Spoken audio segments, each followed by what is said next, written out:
me start. So thank you for having me here. It's my great honor to do this presentation at the CAE Tech Talk. So my topic today is CANSentry, securing CAN-based CPS against denial and spoofing attacks. This was collaborative work with my students Abdul Malik Humayat and my colleagues Fengjun Li and Jinchang Lin.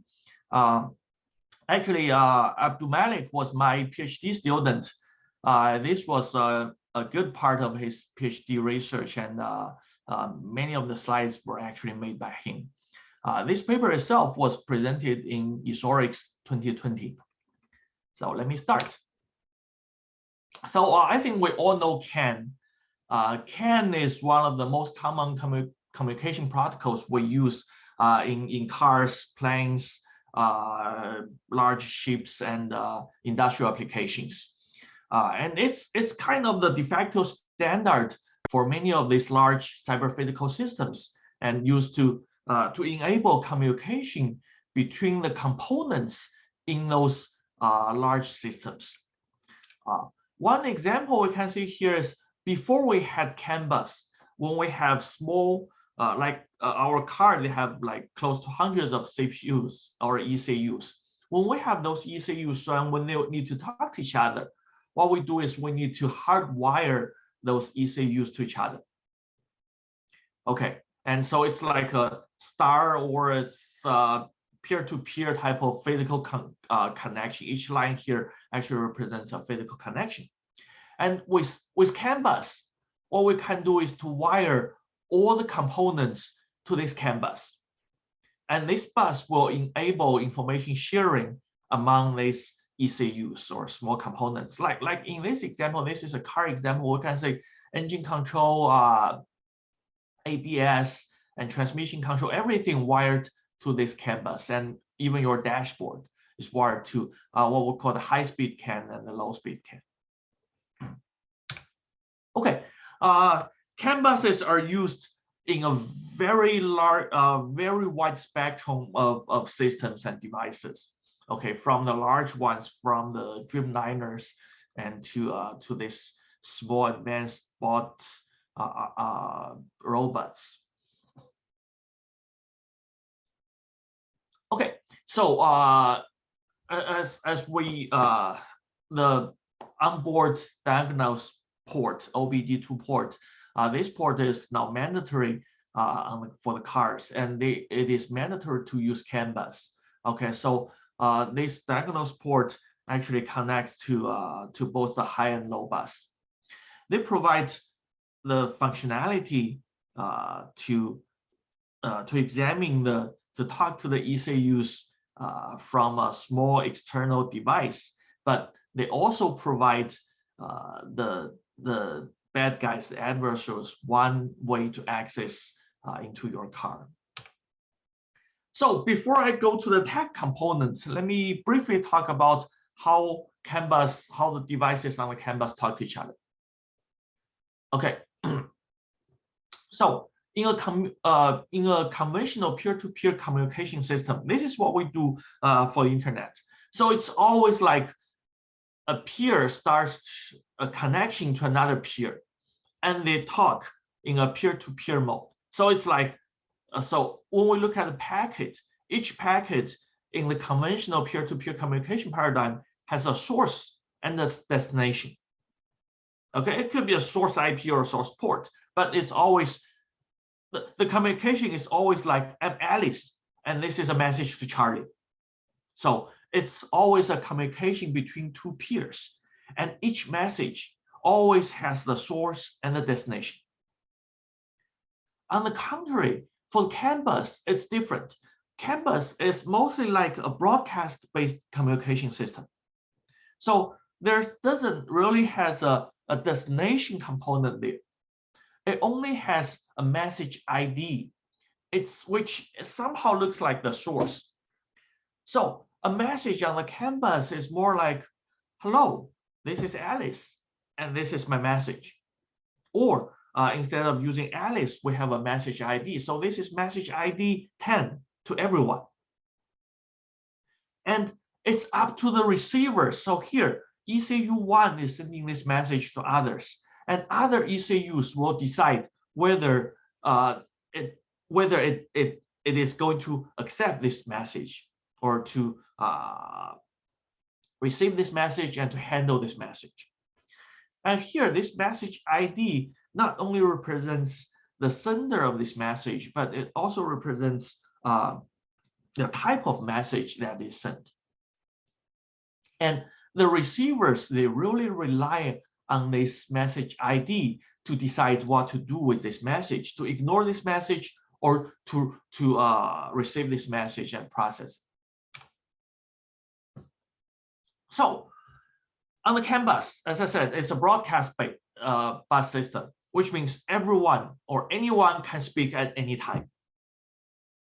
Okay, so we really need a mechanism to say, at this time, only one ECU talks. Okay, so this is the so-called the arbitration system of the CAN bus. The identifier is also called, the identifier of each message is also called the arbitration ID of the message. And in practice, a lower arbitration ID means this message is more important. And a lower arbitration ID always wins the arbitration. So in arbitration phase, everyone sends the message, sends its own arbitration ID. Everyone who wants to speak broadcast its arbitration ID. And the ECU with lower arbitration ID wins the arbitration and starts to speak. And the ECUs with higher arbitration ID will stop talking. Well, this is a protocol. So this is an example of arbitration phase. Like in this example, we have 4 ECUs. They all want to talk. So they start to, this is a startup message. And then they start to send their arbitration ID to broadcast their arbitration ID to say, yeah, I want to talk here. So here, we want to look at the arbitration IDs. ECU1 has 1, ECU2, 2, 3, 4, 5. They have arbitration IDs starting with bit 0. And on the CAN bus, bit 0 is actually the dominant bit. So bit 0 dominates the bus. What we see on the bus is a 0. And from ECU1 perspective, ECU1 sends a 1 and sees a 0 on the bus. So ECU1 knows that it loses arbitration. It will stop talking. So this is kind of an automatic process. If ECU1 precisely follow the protocol, the ECU1 says, I sent 1, I received 0, so I lose arbitration. And arbitration will go on. And we see several zeros here, and here we see another 1, where ECU2 sends a 1, and again ECU2 sends a 1, and because of the other zeros, other zeros dominates the bus. So ECU2 sends a 1 and sees a 0 on the bus. So ECU2 knows that it loses the arbitration, it will stop. And after all this, we can say ECU4 has the lowest arbitration ID, and it wins arbitration. ECU5. ECU5 has the lowest arbitration ID. This is a made-up example. We really don't have a all 0 arbitration ID. But here in this example, ECU5 wins arbitration. And at the end of the arbitration phase, ECU5 wins. ECU5 starts to send the frame, the rest of the data frame. And all other ECUs, they will listen to the bus. So the protocol essentially says at any time, there's only one ECU who's sending information to the bus. However, this one is not enforced by anyone or by any bus component. Or I have to say, the CAN bus was designed with without any security consideration. It was designed with efficiency and reliability, but not security. That means it really relies on every ECU to ensure that it precisely follows the protocol. That also means if one of the ECUs decides not to follow the protocol, it is able to mess up with the CAN bus and completely ruin the communication from all other ECUs. And eventually it has capacity of kicking all other ECUs off the bus. So let's see some examples. So in the literature, we basically have two different types of attacks. One is called denial attack, the other is called spoofing attack. Denial attack is to prevent others from talking to the bus and maybe eventually send other ECUs into a bus off status. So a typical example is if I control an ECU that is a bad guy, okay, and I want to mess up with the communication. What I can do is when one ECU is sending its data frame, I can send a 0 to the bus, an arbitrary 0 to the bus at any time. If that ECU was sending a 1, and if that ECU sees that it's 0 because 0 dominates the bus, if another ECU sends a 1 and sees a 0 outside the arbitration phase during the normal transmission phase, what happens is that ECU will raise an error flag. Say, I notice an error here. Something is wrong. And when we accumulate enough error flags, the bus will have some sort of a self-repairing system, or send ECUs, or ECUs will automatically send themselves into bus off mode. So the ECU feels a third, while an attacking ECU is sending wrong information to the bus. Another ECU may say, yeah, it could be I'm wrong. I'm sending and I'm not receiving what I sent. So something wrong with me. I'm going bus off.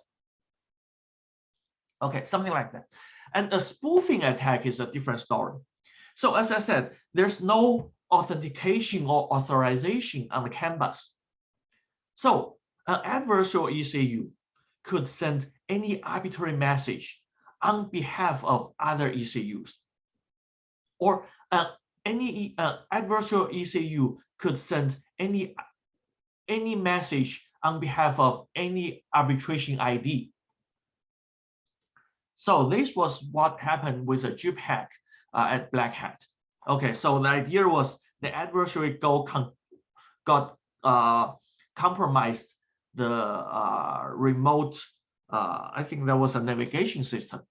Okay, one of the systems was an external communication, navigation, or the entertainment system. Okay, those are the two pretty popular entry points or attack vectors. So when they control one of the devices that is connected to the ECU, basically the attacker could use that compromised component to send information on behalf of any other ECU. So basically the idea is when I control the entertainment system, I can use the entertainment system to send out messages on behalf of the steering control, or on behalf of the ABS or brake system. Okay, so there are some controls that have been proposed in the literature. So I'm not going to jump into all the details of this, but for example, we have seen controls that propose to use crypto-based authentication on the CAN bus. Or I have seen controls who allows the CAN bus component, the ECUs, to change their CAN IDs. But in general, for all this, the problem is they either require a major software or hardware modification on the CAN bus. Like if you want to introduce crypto-based authentication on a bus, then every ECU who's connected to the bus needs to adopt to this crypto-based authentication. So you will need to introduce cryptography computing functionalities to every ECU. Or if you want to introduce like CAN ID obfuscation that allows an ECU to switch to a different ID if that ECU says attacks. But the problem is when the ECU switch to a different ID, all other CAN ECUs who are supposed to receive this ID will also need to adapt to the new ID. Okay, so there are other problems with existing controls. I'm not going to go to all the details, but in general, we have this table. This says some of these existing controls, IDS or authentication or application firewall. This is what they can do. Okay, they can detect or prevent some of the attacks, but none of them could really handle, could really prevent every attack. Okay, so now let's get to our attack. So we start with a threat model. So here, from threat model perspective, we assume two types of attackers. In general, we assume the attacker is able to send arbitrary bit to the canvas by two different ways. One is called the CAN abuser. That is, if the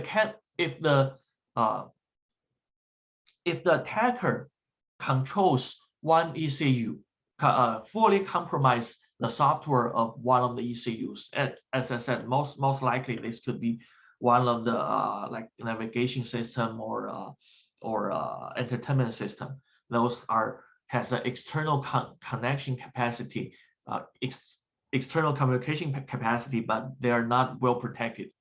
So if the attacker has full control of the software of that type of ECU and could abuse some sort of error handling mechanisms to abuse the CAN to abuse the CAN protocol, to abuse some error handling mechanism provided by the ECU protocol. So the CAN abusers, they do not violate, they do not fully compromise the CAN controller.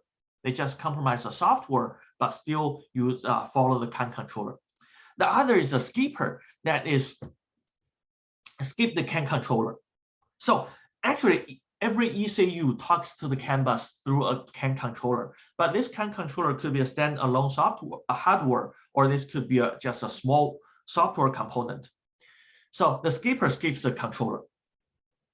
And in both cases, the attacker controls an external ECU and use this ECU to send arbitrary bits to the CAN bus.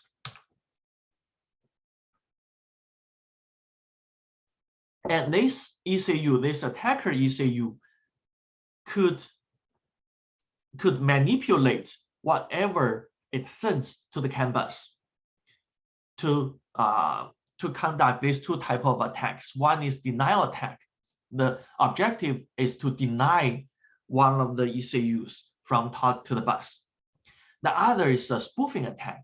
The idea of a spoofing attack is to send information on behalf of an arbitrary arbitration ID.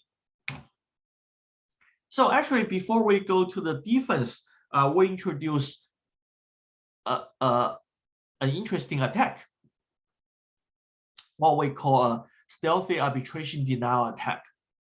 Okay, the idea of attack is that it's a targeted arbitration attack. I target on one type of IDs, and my objective is to prevent one ECU or one type of functionality to function on the CAN bus, or to prevent one ECU to send anything to the CAN bus without raising any flag.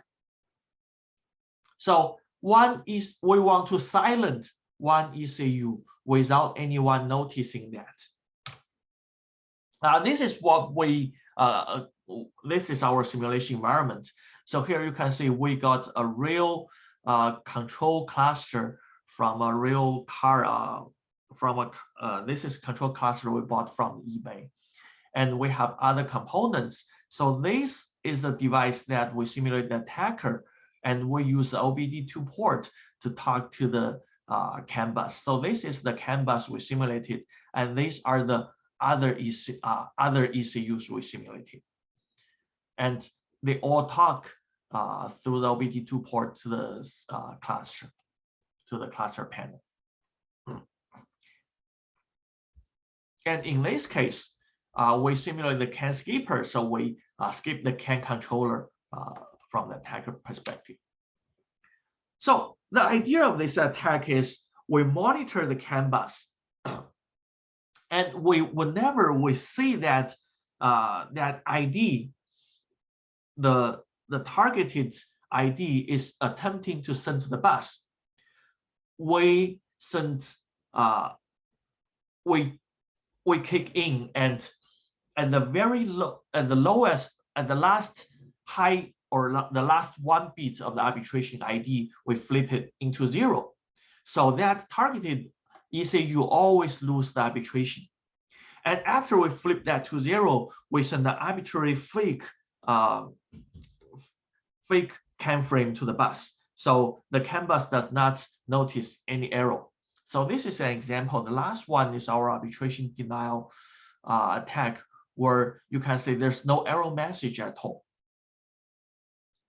Okay, so what the bus says is that there's one ECU that always lose arbitration, but that's it. Okay, so next we're going to talk about defense. So the idea of a defense is that we want to inject a firewall between the high-risk ECUs and the rest of the bus. So the key point here is that we really don't need to protect every ECU, because most of the ECUs in a car or in a CPS system, they are physically isolated. Like our car is, we assume that it's physically safe. Only a small number of ECUs have an external communication channel. So only a small number of ECUs, they talk to the outside world through Bluetooth or through 4G, 5G, or through Wi-Fi. So those are the ECUs that have a remote attack surface. They could be compromised from remote, while all other ECUs are safe. So what we do is to inject, implement a small hardware device that sits between each high-risk ECU and the CAN bus. And this small firewall is like any other firewall. It monitors the traffic between the ECU and the CAN bus. And it ensures that only benign traffic could pass the firewall, or it ensures that most of the attacks will be blocked by this CAN bus, by this firewall. So this is an example of the structure of this firewall. It's basically a small ECU. It has a microcontroller, and on one hand, it talks to what we call the internal CAN bus. This is a main CAN bus of the CPS system, of the cyber physical system. Okay, and on the other hand, it has another small, what we call external CAN bus. This CAN bus talks to this high-risk ECU. So this component could be implemented with very cheap hardware, just a few dollars or tens of dollars. Okay. And what it does is it monitors the traffic between the high-risk ECU and the CAN bus, and it filters the traffic. So this firewall actually performs two primary functionalities. The first functionality is to monitor the states between the CAN node and the CAN bus. So what we can observe is that from the CAN bus perspective, it's always in one of the 4 states. It's either in idle, or in arbitration phase, or in transmit phase. And there could be an error phase, but the CAN bus itself is always in one of these 4. And from the CAN node perspective, the node is either idle or it goes into arbitration. When it loses arbitration, it goes back to idle. When it wins arbitration, it starts to transmit. And after a successful transmit, it goes back to idle. So the idea is the firewall, what we call CANSentry, needs to ensure that these two systems, the CAN node and the CAN bus, are consistent. For example, if the CAN bus is in transmit mode when another ECU is transmitting, then this CAN node must be in either idle or receive mode. Or that means when this CAN bus is in transmission phase, the firewall will only allow transmission from this external bus, from this CAN bus to this external node, while this external node cannot talk to the bus. So this is the state mapping. So when the CAN bus state is in idle, the external device could be in idle, could be could be in arbitration, or could be in transmit mode. When the CAN state is in arbitration, that means this external device could listen or in arbitration. If the CAN bus state is in transmitting or error flag, that means another ECU is transmitting. Then this external device could only be idle or receive. So the first objective here is to ensure that these two, the CAN bus state and the external device state, these two are consistent. Consistent means when this external device is not supposed to talk, is not supposed to transmit to the CAN bus, we will block the transmission. Or if this external device is about to talk, then we filter the traffic. Okay, so the second functionality is, this functionality is primarily designed to defend against denial attacks. And the next functionality is primarily defined to defend against spoofing attacks. So the idea is that we know this external device is only supposed to send messages on behalf of a small list of a short list of arbitration IDs. Like if it's an entertainment system, the entertainment system is only supposed to transmit on behalf of an entertainment system to this ID. Okay, it could control the volume, but it could not control the steering wheel. Okay, that is the idea. So on the CANSentry, for each firewall, we include an arbitration whitelist. This arbitration whitelist contains all the CAN IDs that the external device is supposed to send to the bus. So during the arbitration phase, we monitor every we use automata to monitor every bit that is being sent to the CAN bus during the arbitration phase. And when you can say this example, this is a list of IDs that are accepted. So whenever the external ECU attempts to send an arbitration ID that is outside of this whitelist, the firewall will kick in and block the traffic in real time. So which means the external device can only send out IDs in this short list. It cannot spoof any other ID. So again, we implemented this device. We implemented this CANSentry. This is an example. This is how we implemented it. We use a small ECU. This is to simulate this firewall, and through an internal CAN bus, it talked to the main CAN bus from here. And these are the other ECUs who also talk to the main to the main canvas. Here, this attacker is actually a high-risk ECU that is compromised. So for any high-risk ECU, it talks through an external CAN. This is a small external CAN to this firewall. So any high-risk ECU or the attacker talk to the CAN bus through our firewall, and this firewall filters the traffic here. And this is an example of our experiment. So this is what we see on the internal bus. This is what the attacker does.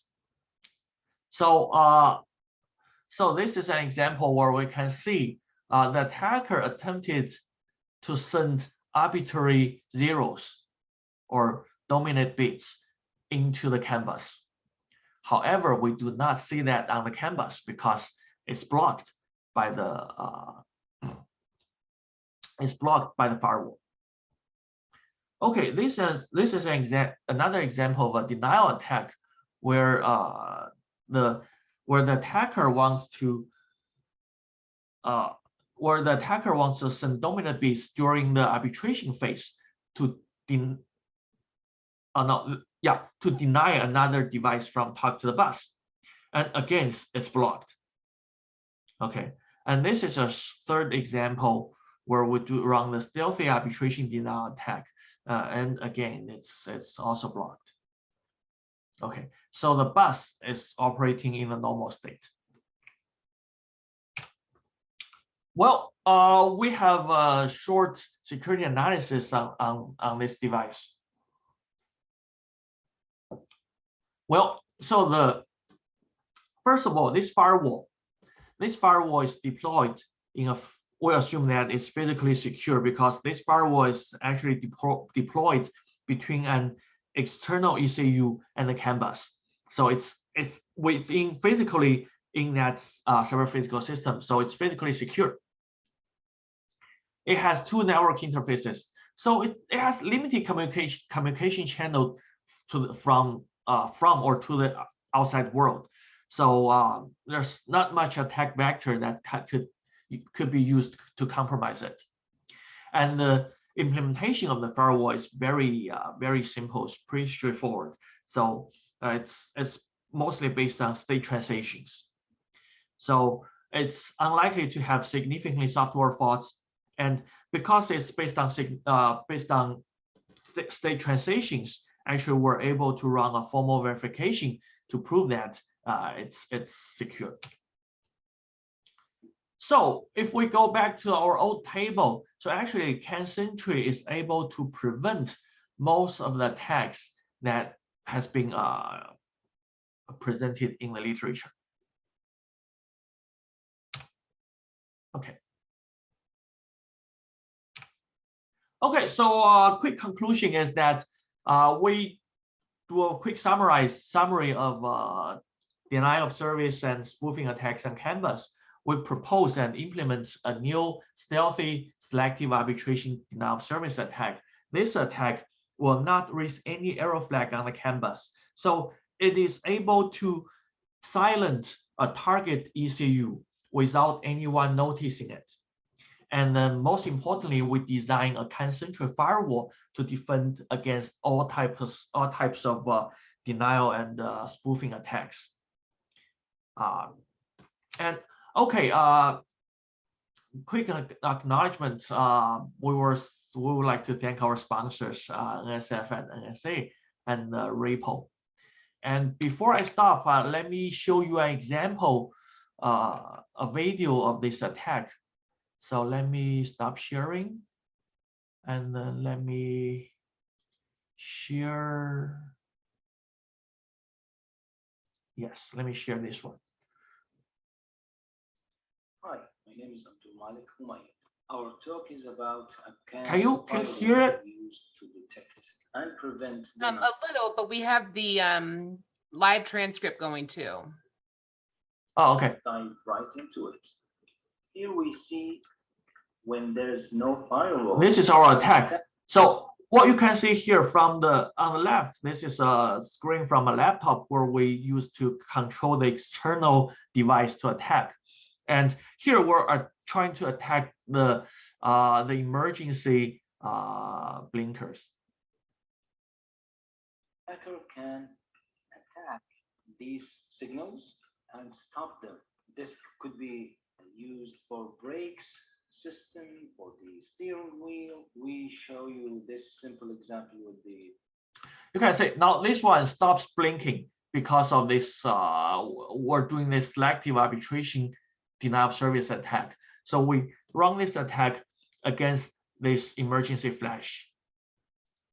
Signals. Okay, so it stopped blinking. So the attack now is happening. The signals were attacked. Now, with the firewall implemented, the attacker is trying to do the same attack.